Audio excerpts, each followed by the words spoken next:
आप सभी को राधे राधे, जय श्री कृष्णा। दोस्तों, आज की यह लीला कथा बहुत ही महत्वपूर्ण है, जिसके माध्यम से आपको बहुत अच्छी जानकारी मिलने वाली है। क्योंकि जो लड्डू गोपाल भक्त होते हैं, ठाकुर जी के भक्त होते हैं, विष्णु भगवान के भक्त होते हैं, वो सब जो है अपने भगवान को, अपने आराध्य को प्रसन्न करने के लिए तुलसी माला धारण करते हैं, कंठी धारण करते हैं। लेकिन कंठी माला से जुड़े कुछ नियम होते हैं जिन्हें निभाना अत्यंत आवश्यक होता है। कंठी माला को धारण करने से पहले हमें पूर्ण जानकारी ले लेनी चाहिए, अन्यथा आधी अधूरी जानकारी के कारण हमसे कोई घोर अनर्थ हो जाता है और जिसके फलस्वरूप हमारे जीवन में बहुत अधिक कष्ट आते हैं। तो जो आज की यह लीला कथा है इसी टॉपिक पर है। जिन्होंने हमारे साथ यह लीला कथा शेयर की है दोस्तों, उन्होंने अपना नाम गुप्त रखा है, इसलिए इस लीला कथा में हम उन्हें सुधा जी के नाम से संबोधित करेंगे। सुधा जी कहती है कि हम जयपुर में रहते हैं और मेरे सास ससुर वो एमपी में एक गांव में रहते हैं। मेरे सास ससुर को गांव में रहना ही पसंद है। जयपुर सुधा जी इसलिए रहती है क्योंकि उनके हस्बैंड जो है वो जॉब करते हैं। इस वजह से सुधा जी अपने हस्बैंड के साथ जयपुर में रहती है। सुधा जी कहती है कि कुछ समय पहले ही मेरे ससुर जी का देहांत हो गया। उनके देहांत होने के पश्चात जब हम लोग गांव में गए तो वहाँ वह कहती है कि मेरी सासू माँ ने मुझसे कुछ बातें शेयर की और अपने मन की इच्छा भी बताई। वह कहती है कि उनकी सासू माँ काफ़ी सालों से लड्डू गोपाल की सेवा कर रही है और वो कंठी भी धारण करती है, तुलसी माला धारण करती है और सारे नियमों का पालन भी करती है। सुधा जी कहती है कि मेरी सासू माँ ने मुझसे कहा कि बेटा देखो, अब मैं जो हूँ बूढ़ी हो चुकी हूँ, अब मुझसे ठाकुर जी की सेवा नहीं हो पाती। सुबह उठकर उन्हें स्नान कराना, भोग लगाना, दिन भर उनकी सेवा करना, काफ़ी सारे नियमों का पालन करना होता है। अब मेरी हड्डियों में इतना दम नहीं रहा कि मैं बार बार उठकर ठाकुर जी की जो है क्रम सेवा कर सकूँ। अब मैं जाप करना चाहती हूँ, अपने जाप को बढ़ाना चाहती हूँ, इसलिए मैं चाहती हूँ, मेरी इच्छा है कि अब तुम ठाकुर जी की सेवा का उत्तरदायित्व स्वयं उठा लो, मेरी यही इच्छा है। अब सुधा जी कहती है मुझे भी बाल गोपाल से बहुत प्रेम था। जब भी कभी मैं गाँव माता जी के साथ रहने जाती थी तो मैं वहाँ बड़े प्रेम के साथ उनके साथ मिलकर लड्डू गोपाल की सेवा करती थी। जब उन्होंने लड्डू गोपाल की सेवा का उत्तरदायित्व मुझे सौंपा तो मैं मन ही मन बहुत प्रसन्न हो गई कि चलो अब वह समय आ गया जब ठाकुर जी मुझसे सेवा लेना चाहते हैं। सुधा जी कहते हैं मैंने प्रेम पूर्वक उनकी आज्ञा स्वीकार की और कहा कि हाँ, मैं अब ठाकुर जी की सेवा कर सकती हूँ। सुधा जी कहते हैं कि हम अपनी सासू माँ को भी अपने साथ जयपुर लाना चाहते थे, लेकिन उन्हें गांव में रहना बहुत अधिक पसंद है, इसलिए वह कहती है कि मैं यहीं पर रहकर अपना बाकी का जीवन बिताना चाहती हूँ। समय समय पर तुम मेरे पास आते रहना और ऊपर से ठाकुर जी की सेवा का उत्तरदायित्व भी अब तुम्हें सौंप रही हूँ, तो मुझे यहाँ पर कोई दिक्कत नहीं है। यह कहकर सुधा जी कहती है मेरी सासू माँ ने ठाकुर जी मुझे सौंप दिए और बड़े ही प्रेम पूर्वक मैं लड्डू गोपाल को लेकर जयपुर आ गई। जयपुर आकर मैंने बाल गोपाल को बड़े प्रेम से अपने घर में विराजित किया और उनकी सेवा करने लगी। सेवा करते करते सुधा जी कहती है मेरे अंदर भी भाव आया कि मैं भी कंठी माला धारण करूं, तुलसी की माला धारण करूं, क्योंकि मुझे तुलसी की माला जो मेरी सासू माँ पहनती थी उनके गले में बहुत अच्छी लगती थी। उनके माथे पर चंदन का तिलक, गले में कंठी माला देखकर मुझे ऐसा लगता था जैसे कि वह लड्डू गोपाल की बहुत बड़ी भक्त है। एक भाव आता था, बड़े ही मन को शांति मिलती थी। मेरा भी मन कर रहा था कि मैं भी कंठी धारण करूं। मैंने अपनी सासू माँ को फोन लगाया और उनसे आज्ञा ली कि माताजी क्या मैं कंठी धारण कर सकती हूँ। तब उन्होंने मुझे बताया कि बेटा कुछ नियमों का पालन करना होता है। कंठी माला धारण करने के पश्चात तुम्हें प्याज लहसुन त्यागना होगा, नॉन वेज नहीं खाना होगा। जिस दिन से मैंने ठाकुर जी की सेवा तुम्हें दी है उसी दिन से तुम्हें प्याज लहसुन का त्याग करना था। सुधा जी कहती है कि मैं यह जानती थी कि ठाकुर जी की सेवा में प्याज लहसुन नहीं खाया जाता, न ही मांस का सेवन किया जाता। इसलिए सुधा जी कहती है कि मैंने प्याज लहसुन छोड़ दिया था। मुझे पता था कि वो तामसिक भोजन होता है। मैंने उन्हें बताया कि मैं प्याज लहसुन त्याग दिया है और मांस भी नहीं खाती। क्या मैं अब कंठी माला धारण कर सकती हूँ? उसके पश्चात उनकी सासू माँ ने बताया कि कंठी माला को एक बार धारण करने के पश्चात बार बार उतारना नहीं चाहिए, लेकिन कुछ परिस्थितियों में कंठी माला को गले से उतारकर शुद्ध करना होता है। अगर तुम किसी की मृत्यु में जाती हो या किसी के यहाँ पर कोई बच्चा हुआ है वहाँ पर जाती हो, तो वहां से आने के पश्चात तुम तुलसी माला को गंगा जल में धोकर सुखाकर दोबारा धारण कर लो। अब सुधा जी कहती है मैंने अपनी सासू माँ से पूछा कि क्या हमें शौचालय आदि जाने पर भी तुलसी माला को उतारना है? क्या हमें कुछ अशुद्ध क्रियाओं के दौरान तुलसी माला को कंठी माला को उतारना है? तो उस पर उन्होंने कहा कि बेटा देखो, यह तुम्हारे ऊपर निर्भर करता है। बार बार तुलसी माला को नहीं उतारना चाहिए, यानी कंठी एक बार धारण कर ली तो हमें मृत्यु के पश्चात ही उसे उतारना चाहिए। हाँ, लेकिन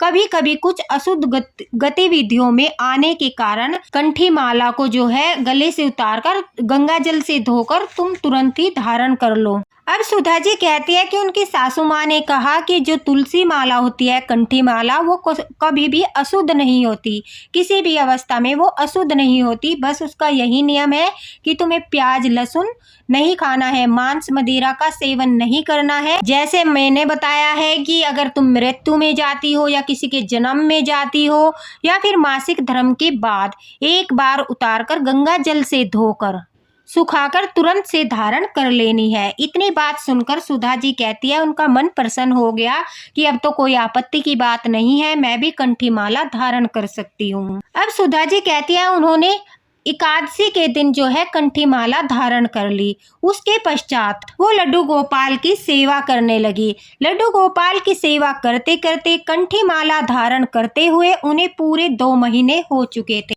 लेकिन कंठी माला धारण करने के बाद, लड्डू गोपाल की सेवा करने के बाद मेरे जीवन में खुशियां आने की बजाय विपरीत प्रभाव पड़ने लगा। अचानक से मेरे हस्बैंड की तबीयत खराब हो गई और उनकी तबीयत खराब होने की वजह से उन्हें ऑफिस से छुट्टी लेनी पड़ी। सुधा जी कहती है कि मेरे हस्बैंड प्राइवेट जॉब करते हैं और जितने दिन की छुट्टी वो ऑफिस से लेते हैं उतनी ही सैलरी उनकी कट जाती है। अब उनकी तबीयत में सुधार नहीं हो रहा था। दिन प्रतिदिन उनकी हालत खराब हो रही थी, जिस वजह से उन्हें हॉस्पिटल में एडमिट कराना पड़ा। सुधा जी कहती है मेरे हस्बैंड की तबीयत को 1 महीना हो गया, लेकिन उनकी हालत में कोई भी सुधार नहीं था, बल्कि उनकी कंडीशन और भी खराब हो रही थी, जिस वजह से मैं बहुत अधिक परेशान थी। काफी सारा पैसा उनकी बीमारी में लग चुका था।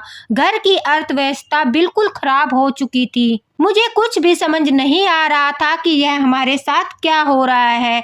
दिन प्रतिदिन हमारे ऊपर परेशानियों का पहाड़ टूटने लगा। सुधा जी कहती है कि 1 महीने तक तो मैंने अपनी सासू माँ को इस बारे में कुछ नहीं बताया कि वो बिना बात परेशान होगी और यहाँ आने की जिद करने लगेगी। लेकिन जब कंडीशन ज़्यादा खराब हो गई तो मैंने उन्हें अपने हस्बैंड की बीमारी के बारे में बताया और उन्हें कहा आप जल्द से जल्द यहाँ पर आ जाइए, क्योंकि जयपुर आने के बाद आप ठाकुर जी की सेवा करना और मुझे हॉस्पिटल में अपने हस्बैंड के साथ रहना होगा। अब जब माँ ने अपने बेटे की तबीयत खराब की बात सुनी तो वह तुरंत ही जयपुर पहुंच गई। वहां आने के बाद सुधा जी कहती है कि मैंने कहा कि माता जी, मैंने तो सारे नियमों के अनुसार ठाकुर जी की प्रेम पूर्वक सेवा की, मैंने कोई भी नियम का उल्लंघन नहीं किया, लेकिन फिर भी न जाने क्यों ठाकुर जी मुझसे नाराज हो गए।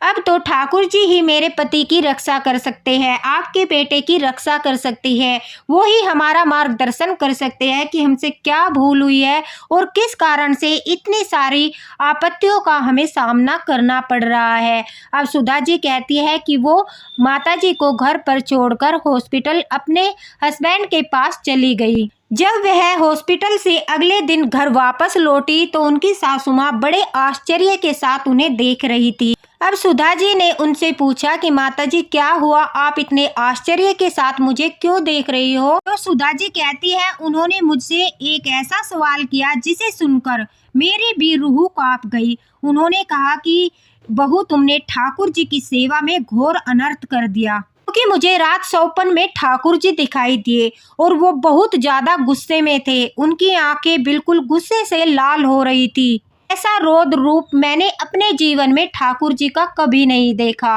हो ना हो तुमसे कोई भयानक भूल हुई है, जिसके कारण तुम्हारे ऊपर आपत्तियों का पहाड़ टूट पड़ा है। ठाकुर जी अपने भक्तों को कभी भी कष्ट नहीं देते, लेकिन जब उन्हें मार्गदर्शन करना होता है तो वो उनकी परीक्षा लेते हैं। कहीं ऐसा तो नहीं है तूने कंठी माला धारण करने के पश्चात किसी ऐसी चीज का सेवन कर लिया है जिससे ठाकुर जी नाराज हो गए हैं? अब सुधा जी कहती है, मैंने उन्हें बताया कि नहीं, मैंने प्याज लहसुन खाना छोड़ दिया है, मैं तामसिक भोजन को ग्रहण नहीं करती, मैं मांस का भी सेवन नहीं करती, और जैसा जैसा आपने बताया उसी प्रकार से मैं ठाकुर जी की सेवा करती हूँ, लेकिन मुझे नहीं पता कि कहाँ चूक हो रही है। तभी उनकी सासू माँ ने ठाकुर जी से आंखें बंद करके प्रार्थना की, हे ठाकुर जी, मार्गदर्शन कीजिए। हमें यह संकेत तो मिल गया कि आप हमसे रुष्ट हो, नाराज हो, लेकिन हमारा मार्गदर्शन कीजिए कि हमसे कहाँ चूक हुई है। और कहते हैं, जब भक्त अपने भगवान को पुकारता है, अपनी गलती में सुधार करने के लिए उनसे प्रार्थना करता है, तो ठाकुर जी भी अपने भक्त का साथ देते हैं।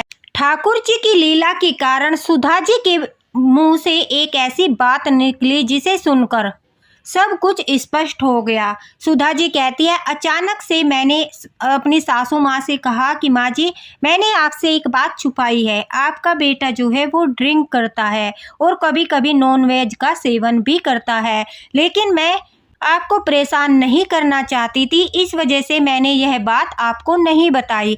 यह बात सुनते ही उनकी सासू माँ ने उनसे सवाल किया कि बहू, क्या कभी ऐसा हुआ है कि मेरा बेटा ड्रिंक करके आया, नॉन वेज खाकर आया, उस समय तुम उसके संपर्क में आई हो, तुमने रति क्रिया की हो? क्योंकि यह घोर पाप है। तुमने कंठी माला धारण की है, और जब कंठी माला धारण करते हैं तो हमें ऐसे व्यक्ति के स्पर्श में भी नहीं आना चाहिए जो नॉनवेज का सेवन करता है, शराब मदिरा का सेवन करता है। यह सुनते ही सुधा जी ने कहा कि सासू माँ, आपने तो मुझे कहा था कि जो तुलसी होती है, कंठी माला होती है, वो कभी अपवित्र नहीं होती, और रति क्रिया के दौरान भी हम उसे धारण कर सकते हैं, क्योंकि जब हम सुबह स्नान करते हैं तो वो शुद्ध हो जाती है, और वैसे भी कंठी माला शुद्ध होती है। तभी उनकी सासू माँ ने बताया कि बेटा, मुझे नहीं पता था कि मेरा बेटा जो है वो मांस मदिरा का सेवन करता है। अगर तुम्हारा पति मांस मदिरा का सेवन करता है, शराब पीता है, और तुम उसके साथ संबंध बनाते हो, तो उस समय उसके संपर्क में आते हो, तो तुम्हें बिल्कुल भी उस समय कंठी माला धारण नहीं करनी है, क्योंकि उस समय तुम ऐसे व्यक्ति के संपर्क में हो जो बिल्कुल अशुद्ध है, जिसका विपरीत प्रभाव जो है तुम्हारे कंठ में धारण की गई तुलसी माला पर पड़ता है। तुलसी माला बहुत पवित्र होती है, और उसमें यह सबसे बड़ा नियम होता है कि हमें मांसाहार नहीं करना, तामसिक भोजन नहीं करना। और देखो, यही भूल तुमसे हुई है। स्वयं ठाकुर जी ने तुम्हारे मुख से यह कहलवा दिया है, नहीं तो यह बात मुझे कभी भी पता नहीं चलती। यह सब ठाकुर जी की लीला ही है कि मेरे बेटे की तबीयत खराब होना, मेरा जयपुर आना, और तुम्हारे मुख से ये सब बातें निकलना। सुधा जी ने अपनी सासू माँ को एक आश्चर्यजनक बात भी बताई। वह कहती है कि जब जब वह अपने हस्बैंड के साथ रति क्रिया करती थी, संबंध बनाती थी, तो उस दिन उन्हें रात के समय बहुत घुटन होती थी। उन्हें ऐसा प्रतीत होता था जैसे कि कोई उनकी जो है गर्दन को दबा रहा है बड़े जोर से, और वो घबराकर बैठ जाती थी। उन्हें ऐसा लगता था कि जो उन्होंने कंठी धारण की है वो टाइट हो गई है ज़्यादा, इस वजह से उन्हें घुटन हो रही है। वह अपनी कंठी माला को इधर उधर घुमाकर फिर से सोने की कोशिश करती थी, लेकिन बार बार उन्हें यही आभास होता था और बहुत ज़्यादा घुटन महसूस होती थी। और यह घटना उनके साथ एक बार नहीं, दो बार नहीं, बल्कि कई बार हुई। जब जब उन्होंने यह घुटन महसूस की तो वो ठाकुर जी का संकेत समझ नहीं पाई।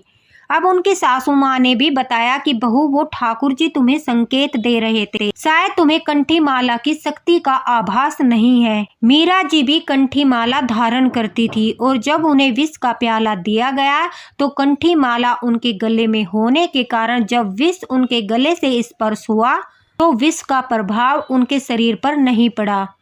इसलिए कंठी माला बहुत शक्तिशाली होती है, हमें विशेष ध्यान रखना चाहिए। तो दोस्तों यह बात बिल्कुल सत्य है। अगर आप मांस मदिरा का सेवन नहीं करते और कंठी माला धारण करते हो तो अगर आपके हस्बैंड मांस मदिरा का सेवन करते हैं तो आपको उनके संपर्क में आने से पहले कंठी माला को उतार कर रख देना है, बिल्कुल भी धारण नहीं करना है। यह एक रहस्य आज ठाकुर जी के कारण ही आप लोगों तक पहुंच रहा है। साथ ही साथ कंठी माला धारण करने के बाद आपको मांस मदिरा समीप तो जाना ही नहीं है, बल्कि आपको पकाना भी नहीं है।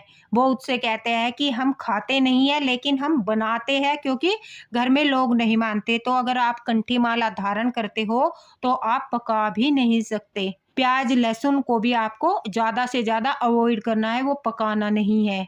अगर आप किसी की मृत्यु में जाते हो तो वहां से आने के बाद आपको तुलसी माला गंगा जल में धोकर, अपनी कंठी को गंगा जल में धोकर सूर्य की रोशनी में 1-2 मिनट रखकर सुखाकर फिर से धारण कर लेनी है।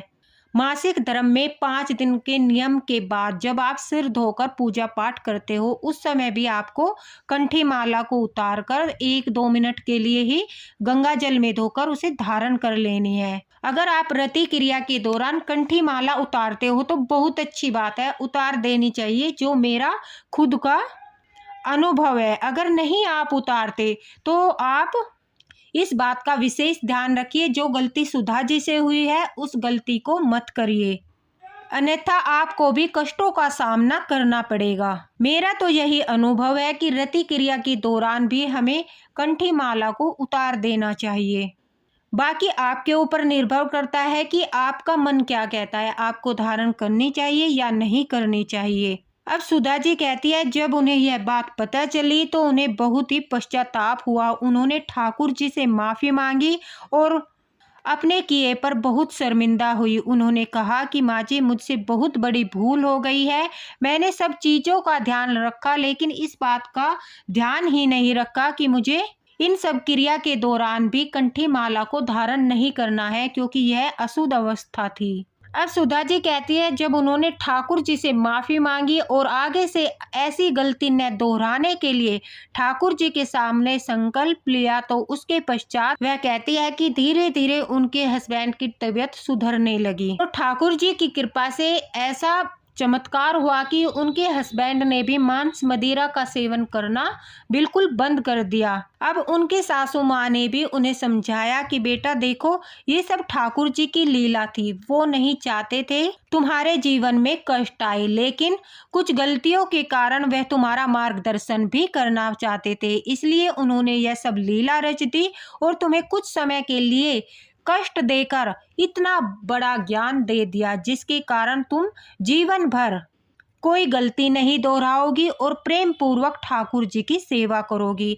अभी तो मैं जीवित हूँ, जितना मुझे ज्ञान है उतना ज्ञान मैं तुम्हें दे सकती हूँ, लेकिन मेरी मृत्यु के पश्चात तुम्हें ही ठाकुर जी की सेवा का पूरा उत्तरदायित्व संभालना है, इसलिए शायद ठाकुर जी ने ये लीला रची और तुम्हारा समय रहते मार्गदर्शन कर दिया। सुधा जी कहती है अब मैं वो गलती नहीं दोहराती और ठाकुर जी की कृपा से धीरे धीरे सब कुछ ठीक हो गया। हमारे जीवन में जितना भी कष्ट, जितने भी उतार चढ़ाव आए थे वो सब दूर हो गए और मैं नियमों के अनुसार ठाकुर जी की सेवा करती हूँ।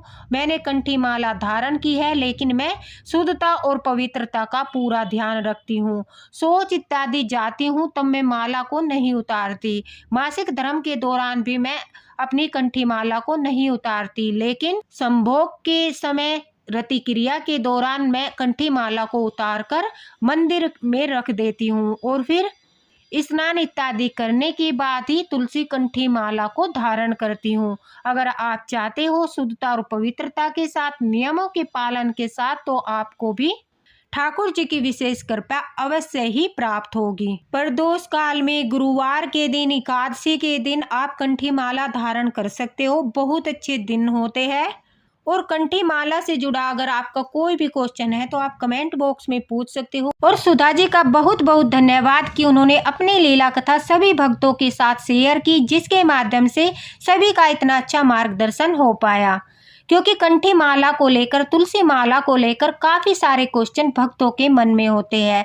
तो आशा करती हूँ इस वीडियो के माध्यम से आपका संदेह दूर हो गया होगा और अब आप भी निसंकोच कंठी माला को धारण कर सकते हो। कंठी माला धारण करने के लिए कोई आयु निर्धारित नहीं है। बच्चे भी धारण कर सकते हैं, बूढ़े भी धारण कर सकते हैं। किसी भी आयु में आप तुलसी माला, कंठी माला को धारण कर सकते हो। अगर आपने गुरु दीक्षा ली है तो आप धारण कर ही सकते हो। अगर आपने गुरु दीक्षा नहीं ली है तो यह भी कोई नियम नहीं है, आप कंठी माला फिर भी धारण कर सकते हो। हर कोई लड्डू गोपाल भक्त, विष्णु जी के भक्त, श्री कृष्ण जी भगवान के भक्त कंठी माला धारण कर सकते हैं। बस कुछ नियमों का पालन करना है, कुछ बातों का ध्यान रखना है, उसके पश्चात कोई भी आपत्ति नहीं है। तो दोस्तों इसी के साथ राधे राधे, हरे कृष्णा। वीडियो को ज़्यादा से ज़्यादा शेयर करना ताकि सभी लोगों तक यह जानकारी पहुँचे और उनसे कोई चूक न हो। मिलते हैं अगले वीडियो में किसी और लीला कथा के साथ, किसी बड़े मार्गदर्शन के साथ। राधे राधे।